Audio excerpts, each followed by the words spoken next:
It's between you and the Creator. Read it and believe it daily. And again, through power reading, you'll be able to know that you are actually in complete communication with the Creator in this knee position. Not that you aren't in the other two, but you are not as strong a radio station. You're kind of off frequency. You do these three things, on a daily basis. He didn't say read it all or read a book a day or whatnot. He just said read it. And there's been times where I picked a book up and only seen perhaps 3-6 words because I'm so exhausted. And that's good enough for me, boy. I shut the book and I crawled down to bed. I've been obedient. And he didn't tell me how much to read. And it might not have made him happy. I don't know, but I got it in. And I got my beauty rest. And maybe I didn't put enough in because I sure am not beautiful. But so by believing what you read, that is ignoring what you've been told and just making it between you and the Creator. And do that on a daily basis, all three of those things. Now, there are people who are incapable of reading, they're blind or whatnot. There are people that can't get on their knees, rheumatism, amputees or whatnot. He's well aware of it. Don't worry about it. Just do the best you can with what you got. And he's more than satisfied. Again, believing is a pretty hard thing to do. Some of that stuff's pretty rough to believe. And a lot of people think that the Creator is a hard taskmaster, not one of total love. They've got the wrong view of it. You'll learn that as you read in Power Reading. That I guarantee you he's not a hard taskmaster, but he is a loving Father that if you're not going to do what he tells you to do, he's going to whomp you on the rear. And that's a loving Father. He loves you that much that he's trying to keep your attention and keep it right. Certainly not cruel in any way, shape, or form. I know what I'm talking about, and I want you to know the same truth. Now, somebody comes to you and needs prayer, or you yourself have got a need, and you want to talk to Dad about it. And what they do, they come to you and say, hey, Joe or Mary or whatever, really, I hurt pretty bad. That my knee is really aching real bad, and could you pray for it or whatnot? And if you're a standard, run-of-the-mill, good-hearted Christian person, yes, I'll pray. And then you run off and pray. And then at times, these people with that problem, they'll read the word where, go down in front of an elder and the pastor and get anointed with oil. And they do, and they limp back like they limp down. Occasionally cured, but generally never, or very little. And what do you hear as they leave? Well, you don't have enough faith. That's why it didn't take effect. And you hear, it must be God's will. And blame everybody but themselves is what's going on. Everybody but themselves. It says the prayers of one, righteous, that means right standing in the sight of God. The prayers of a righteous man, woman, child, will heal you. So I've jumped on some people's rear end over the years because I've seen this happen too many times. And afterwards, I've grabbed the ears of some of these people and I said, I want to talk to you. I look at the preacher and say, if I were you, I would be very ashamed. And naturally they ask why. And I show them that verse, and well, we did what we could.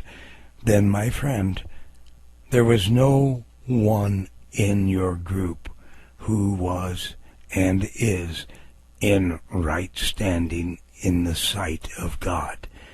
Because it says there, if one was, let alone all, that the healing would take place. I said, when that happens, you should just excuse yourself, take your group with you, leave the person that has come for healing, go in a back room, and get everything right, and then come back and watch that person walk away healed. Don't blame anybody but yourself. The thing is, Christ says, I don't do anything without Dad telling me to do it. I don't say anything unless Dad tells me to say it. What Christ is saying is, I ask, I wait, I listen, and then I act. And I have yet to meet any, I have not taught myself personally, any that go to God when somebody runs up to them with a prayer request. I have seen none go to God and ask Him, God, should I pray? And if so, how should I pray? Tell me what to do, and if I'm to pray, tell me what to say. Christ said, follow me. The greatest medicine man that all creation has ever known said, follow me. That doesn't mean up into the heavens. It means right into the now. Do as He has done in the past, and He's still there to help you. Follow Him. Do. Just do as well as talk. And one of the great things that He did was say, Dad would tell me to do it, and I would do it. But I would ask, and then I would wait, and I would listen. And Christian people, brothers and sisters, and non-Christian people, start doing what you're told. When someone comes to you for prayer, excuse yourself and go somewhere and talk to Pop and find out if you're the one to pray. I do, and this is part of Power Prayer, on your knees. First, spend time giving glory and praise to Dad, loving Him. Second, ask Him, while you're on your knees, ask Him what, if anything, that has been done in your life that is keeping you from a so-called face-to-face talk. And then shut up and listen. Shut up and see. He will reveal things to you that you have not had cleansed by His Son's blood.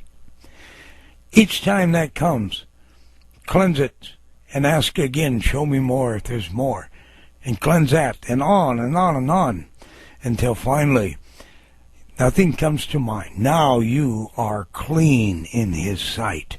Now you, thanks to the washing, thanks to the toweling down, you're a sparkling, clean-looking kid. He's satisfied. He cannot look on sin, i.e. disobedience to God. He cannot look on disobedience to God.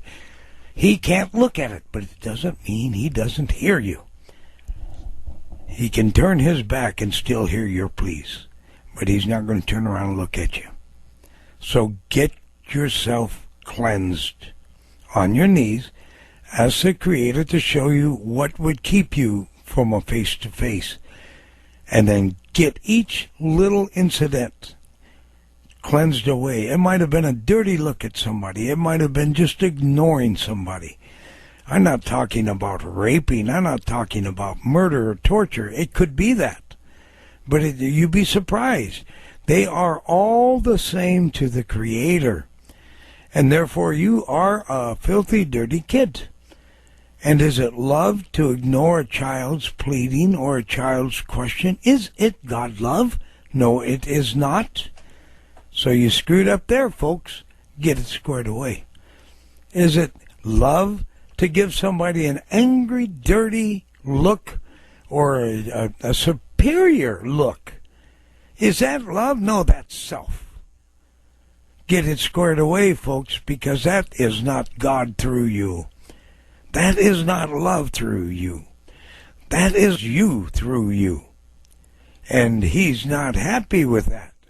Not when you're working for Him, He's not. So get these things squared away, and eventually the time will come in this prayer time when nothing shows up. He says, okay, bring him in. And he turns around and smells you, and you smell soapy and clean, and your hair is all washed. And you and Daddy can sit down together in a sense. Daddy, not just God, but Daddy. Daddy God. And you can say, Pop, thanks a lot for the cleansing. I'm sorry I gotten dirty. Now I come to you for Joe Blow or Mary.